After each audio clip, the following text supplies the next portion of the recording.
ತಪ್ಪು ಮಾಡಿ ಶರೀರನ ಯಾವ್ಯಾವುದೋ ಒಂದು ಸ್ಥಿತಿಗೆ ಒಯ್ದು ಅದು ಎಲ್ಲಿ ಗುಣ ಆಗುವುದಿಲ್ಲ ಅನ್ನುವಂಥದ್ದು ಹತಾಶ ಭಾವನೆಯಿಂದ ಇಲ್ಲಿ ಬಂದಿರತಕ್ಕಂಥವರೇ ಬಹಳಷ್ಟು ಜನ ಇದ್ದ. ನಾನು ಕೂಡ ಈ ಕಮ್ಯುನಿಟಿಗೆ ಬರುವಾಗ 87 ಕಿಲೋ ಇದ್ದೆ. ಇಲ್ಲಿ ಬಂದ ಮೇಲೆ ಒಂದು 15-17 ಕಿಲೋ ತೂಕ ಕಡಿಮೆ ಮಾಡ್ಕೊಂಡೆ.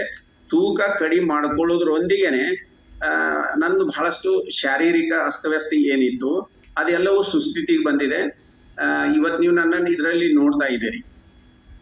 ಈ ಕಮ್ಯುನಿಟಿಗೆ ನಾವು ಎಷ್ಟು ಥ್ಯಾಂಕ್ಸ್ ಹೇಳಿದ್ರು ಕಡಿಮೆ.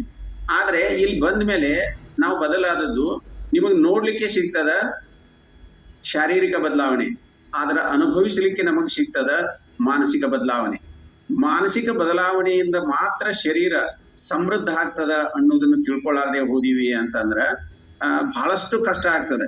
ಈ ಶರೀರ ಘಾಸಿ ಆಗೋದೇ ಮನಸ್ಸಿನಿಂದ. ಊಟದಿಂದ ಘಾಸಿ ಆಗ್ತದ, ಅದರ ಪ್ರಭಾವ 3 ತಾಸಿನವರೆಗೆ